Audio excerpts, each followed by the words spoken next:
Hola a todos, hoy les traigo la segunda historia de terror. Números. Nací con un don. O, al menos, fue así como mis padres siempre se refirieron a ello. Personalmente, no lo llamaría un don, sino un saber. Una habilidad observacional, por así decirlo. Aún recuerdo cómo, por tanto tiempo, solía ver estas cosas, estos números, sin tener idea de qué significaban. Pero ahora lo sé. Creo que tenía 11 años cuando llegué a comprender lo que significaban. Veía televisión con mis padres cuando apareció un boletín en las noticias sobre una mujer en Oxford que había sido sentenciada por el asesinato de 17 personas. Conforme veía la grabación de ella siendo escoltada al juzgado, ahí estaba. El número 17 flotando justo por encima de su cabeza como un halo de malicia. En ese momento, me di cuenta de que estos números no eran aleatorios. Representaban personas. Cada número que veía significaba el número de personas que ese individuo mataría durante su vida. Vi al mundo de manera muy diferente luego de ese día. En un día normal, al caminar por la escuela y hacia mi casa, veía un mar de ceros y quizá algunos unos. A veces, podría caminar al lado de un sujeto por la calle y el número 3 flotando por encima de su cabeza me haría sentir intranquilo.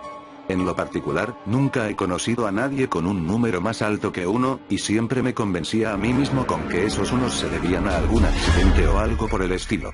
Nada tan siniestro como un homicidio. A medida que crecía, los números permanecieron consistentes. Cuando al fin les conté a mis padres sobre mi clarividencia, acordamos que lo mejor sería mantenerlo entre nosotros. La primera persona que conocí con un número más grande que 1 fue Aquile. Conocí a Aquile en una fiesta que organizó uno de nuestros amigos mutuos. Congeniamos rápidamente por tener muchos de los mismos intereses, pero siempre me sentía abatido cuando me concentraba en el 5 que se cernía sobre su cabeza. ¿5 personas? ¿Aquile? No me parecía posible y decidí con prontitud que no lo iba a cuestionar. Después de 3 meses de amistad, me desperté una mañana ante cantidad de mensajes en Facebook. Todos mis contactos estaban en frenesí por lo que le había pasado a Aquile, pero nunca pude encontrar una respuesta clara de lo que sucedió hasta que bajé un poco por mi muro de inicio. Aquile había ido a una fiesta con su novia, Annie. Se habían emborrachado bastante, pero Aquile decidió que aún se sentía apto para conducir a casa. Tras 1,5 kilómetros de viaje, chocó con un auto que venía en dirección contraria luego de que Aquile girara en el lado incorrecto de la carretera. Las publicaciones decían que el accidente fue bastante grave, y que su novia murió al instante. Por más sorprendente que era esta noticia, una parte de mí no podía evitar sentirse culpable. Había sabido que Aquile iba a matar a alguien, pero no pude haber sabido a quién o cuándo, ¿verdad?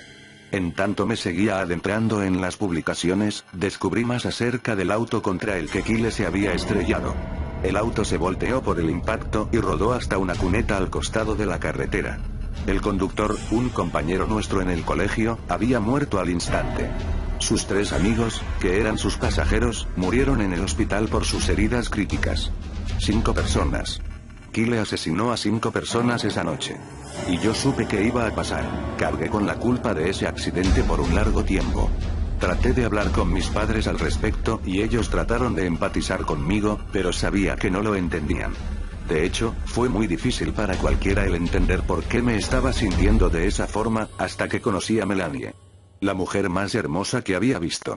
Empecé a salir con ella alrededor de 8 meses después del accidente de Aquile, y sentí una conexión con ella que nunca había sentido con nadie más. Fue la primera persona después de mis padres a la que le conté de mi don, y me sentí muy aliviado cuando no se asustó ni me dejó. Fue muy tierna y comprensiva conmigo. Tenía una gran curiosidad al respecto, acompañada de una reserva interminable de preguntas. Me sacó de onda cuando se me quedó viendo, ampliando la mirada, y me preguntó qué número se encontraba arriba de su cabeza. Ella era un 0. Le dije esto, y casi fue como si pudiera haber visto una pequeña onda de alivio traspasándola. Yo amaba todas las preguntas que me hacía, se sentía bien que finalmente fuera capaz de hablar con alguien al respecto y que estuviera genuinamente interesada en lo que tenía que decir. Habíamos sido novios por más de 1 año cuando me preguntó algo que mis padres nunca me habían preguntado. Annie, ¿podemos hablar? Se me acercó con timidez. Sí, por supuesto. Pues, siempre he querido preguntarte esto, pero nunca pude encontrar el momento indicado porque siempre me pareció un tanto personal. Anda, estoy seguro de que para este punto no hay nada que puedas preguntarme que vaya a ser demasiado personal. Me reí. Bueno, está bien. Lo que me preguntaba es cuando te ves en el espejo, ¿hay algún número encima de tu cabeza? Alzó la mirada con curiosidad. Sus grandes ojos verdes estaban fijados en mí. De hecho, sí. Cuando me veo en el espejo, puedo ver el número 13, le dije, agachando la cabeza. Oh por Dios, murmuró mientras daba un paso hacia atrás. ¿Hablas en serio? No, obvio que no, contesté, incapaz de contener la sonrisa que crecía en mi rostro. Soy un 0, al igual que tú. Melanie y yo nos casamos hace poco más de 2 años, y, hace un par de días, recibimos nuestro primer bebé a este mundo. Una bebé hermosa y saludable, Elizabeth. Nunca he experimentado un amor similar al que siento cuando contemplo su rostro encantador.